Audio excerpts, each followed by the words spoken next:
It's a story that goes back centuries. Boy meets girl, boy fails to let the girl realize her potential and save the world by possessing a good dragon to defeat the evil dragon. And then 500 years later, boy reunites with girl and then finally lets her fulfill her destiny by letting a good dragon take her over and then defeat this evil dragon, saving the world from whatever the fuck just happened. Tale as old as time, Beauty and the Dragon Beast? I'm John Rant with the retro view of Dragon Wars D-War. She wants the D-War.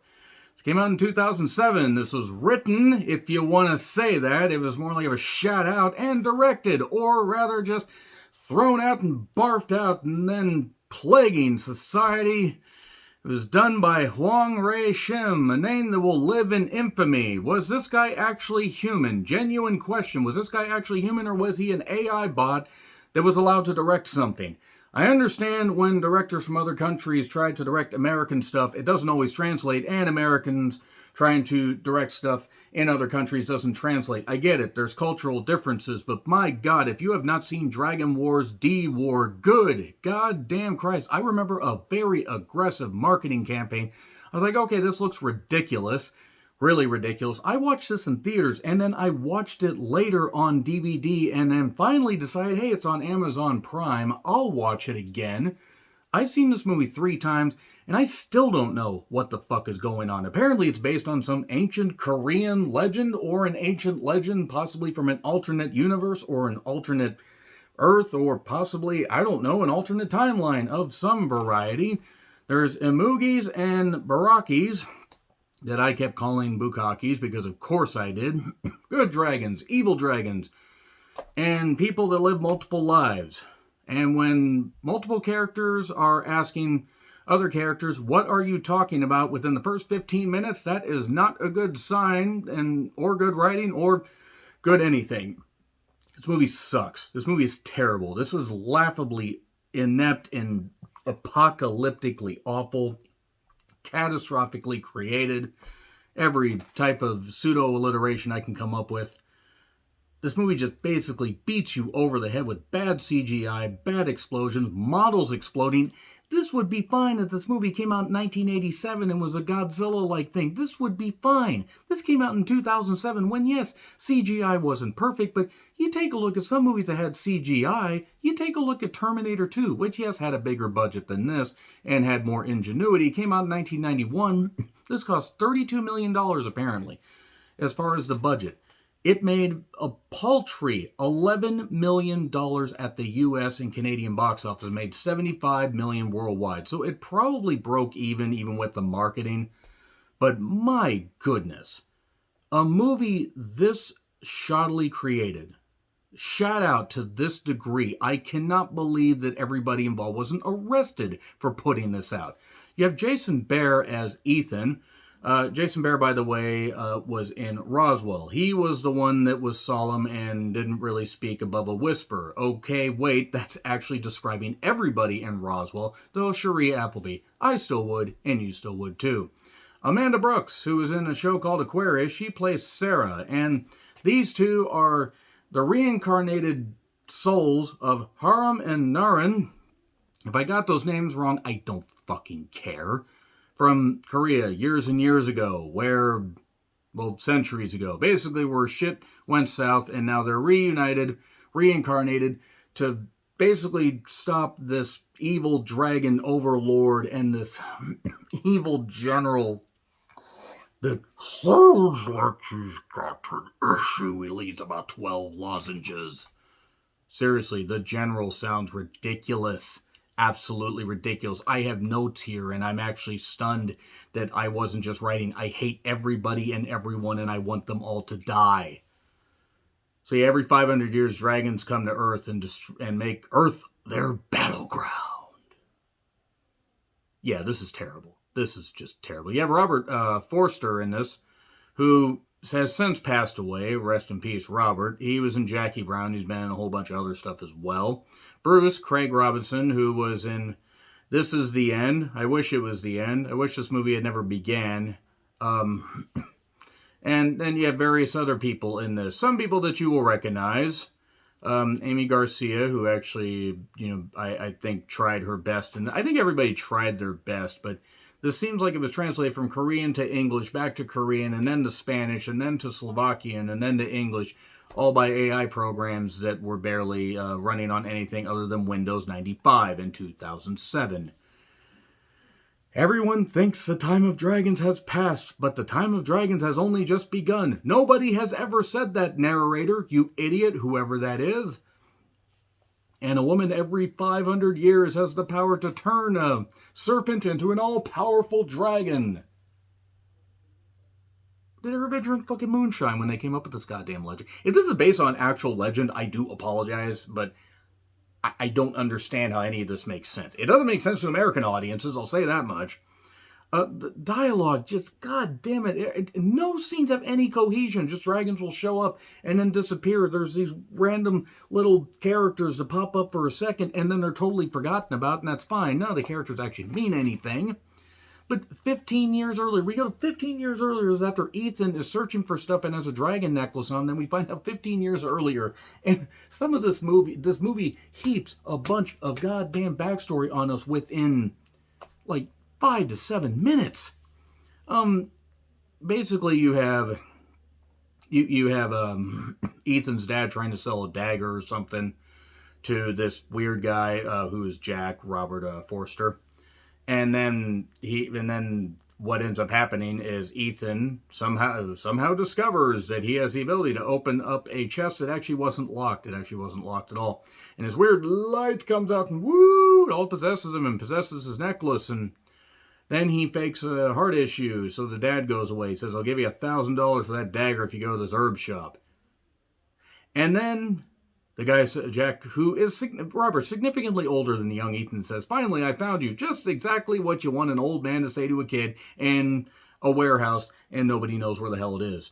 And then he explains to him how that scale in this chest is an Imoogi. What's an Imoogi? A good dragon, apparently. And then they lived high above. And the good one would become a celestial dragon, but the Yuiju, if that's not how it's pronounced, I don't care. And the Baraki, or the Bukaki dragon, they spray you in the face until you pass out. And what are you talking about? Said by Ethan, young Ethan, to Jack, and then we go back to 500 or so years into some part of Korea, I assume. Some part, I actually don't know what country it is. I really don't give a shit, by the way. I really don't, because honestly, this could have taken place. This could have taken place in a freaking Disneyland park and it wouldn't have goddamn mattered. But, there's a warrior, Harem, that must protect Naren and then help her unleash her potential and create the good celestial dragon, the good Imoogi. And Jack describing all of this to Ethan, by the way, describing how there are soldiers in all weird armor and everything, speaking garbled nonsense with weird toad blobs that fire rockets for some reason. And then there are weird tauntaun-like things and other weird creatures, and none of this makes any sense. These special effects also look like shit. I understand that the movie had a limited budget even for 2007, but god damn it. These special effects are ass. The old man that I guess was trying to get Harem to do what he was supposed to do with Naren just flies and throws bombs and does this and does all this and does all this with a sword or a wooden stick or possibly his own cock for all I care. He then gets everybody away. The music is abysmal, by the way. Music's absolutely abysmal. He kills a bunch of soldiers that moo as they die. Who did the sound effects work on this? I just want to talk. Were you held hostage or were you all deaf? Had you never heard sounds before? Anyway, so yeah, let's just say they pissed off the wrong dragon and they jumped to their death. And then we go from apparently this story was seen in his tea, because we go to the tea and everything, and the tea tells all. Oh, by the way, I'm the old man and your harem. This is our second life on Earth. Apparently, they did such a bad job that they were told, you can't be reincarnated until almost 500 years later because you fucked that shit up. And now the dragons are all roaming around and I gotta do this. I have to smite them. And then basically what ends up happening is it turns out that Ethan works for CGNN. The Chad Gable News Network, the Clark Gable News Network. That's what I choose to believe. Frankly, my dear, I don't give a damn. Here's the weather. I gotta say that, man, I remember liking Amanda Brooks in this. I remember liking her. I remember thinking, oh, she is very attractive. And I was 26 years old at the time when I saw this. Sarah has the tattoo, the dragon tattoo. She's the girl with the dragon tattoo. Oh no, we can't go with that scene. Was it dragon tattoo or was it the girl with the pearl necklace? Moving on. Then Sarah's freaking out because she has a book with Korean stuff in it and is pasting it all over. I can't explain this, but this makes me feel safe. Her friend, played by Amy Garcia, says, hey, let's go out and drink. But then Sarah goes home. Then she gets besieged by some guys that attack her. And in the worst part of town, and then Jack shows up and flies in, beats him up, and we see some of this off screen, and he just walks away, just sauntering away. And then the dragon is eating an elephant and tosses an elephant, and then this weird, fat security guard character that's supposed to be comedy relief is all freaking out. The evil general, Michael Shamus Wiles, whatever, I don't care. He's just, speaking. Ow. That's how he spoke, by the way. I don't know what the hell he was saying. I don't care what the hell he was saying. There were so many dream sequences. The dream police, they live inside of my head. The dream police should have made them all dead. The dream police should have sacrificed the fuckers that made this. And then we could have got a better Dragon Wars instead of this movie where it seemed like the cast just snored. The dream police, and okay, I'm done with that. Why not just throw musical interludes here? Because at this point, this movie doesn't mean anything. The security guard is then in a hospital, by the way. No scene cohesion is what I wrote down. Everything seemed like it was filmed in an alternate timeline, an alternate plane, possibly different planes of existence, possibly up in the stratosphere where nobody had oxygen. Not that anybody needed oxygen because they didn't have any brains, so they wouldn't need to oxygenate their brains. What am I on about? I don't care. So anyway, we get chased through the hospital. Bruce, by the way, Craig Robinson, here's to you, Craig Robinson. You're saving us, Bruce, don't you know? Oh, whoa, whoa, whoa. And there's a dragon chasing us, Craig Robinson. You must save us, but we crashed today. Oh, hey, hey, hey.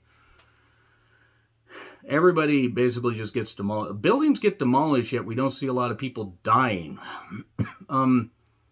I really don't understand exactly how the evil general was supposed to be the villain here, except he was literally named the evil general. That's his actual name. And then Jack helps him by transforming constantly. Bruce crashes his car, by the way, or Bruce ends up crashing into the general to save some time. And then this lady helps in this wood paneling van, but it's actually Jack dressed as a woman. I keep trying to understand, but none of this makes any sense, which should have been the tagline for this movie, in all honesty. This movie is 90 minutes bell to bell, from opening credits to closing credits. The closing credits are about 8 pissing minutes. And on IMDb is listed at 1 hour and 47 minutes. I can't imagine that extra 15 minutes would have really mattered. Even if you had had an extra 10 minutes of action, would it have really helped this? No. And anyway, then the government shows up.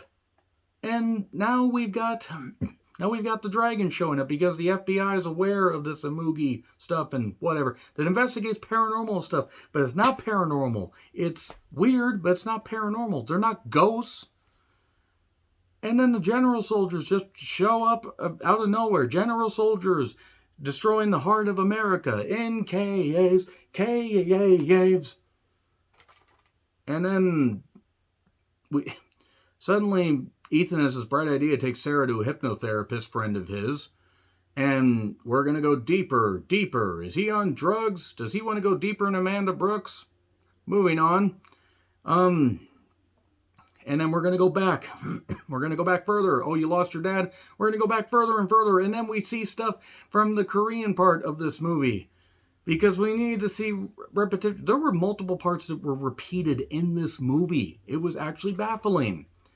And then, suddenly, here's the bukkake deal again. And the house gets flattened, so the hypnotherapist either went into his crawl space, went into his basement, or he's dead. Multiple people die.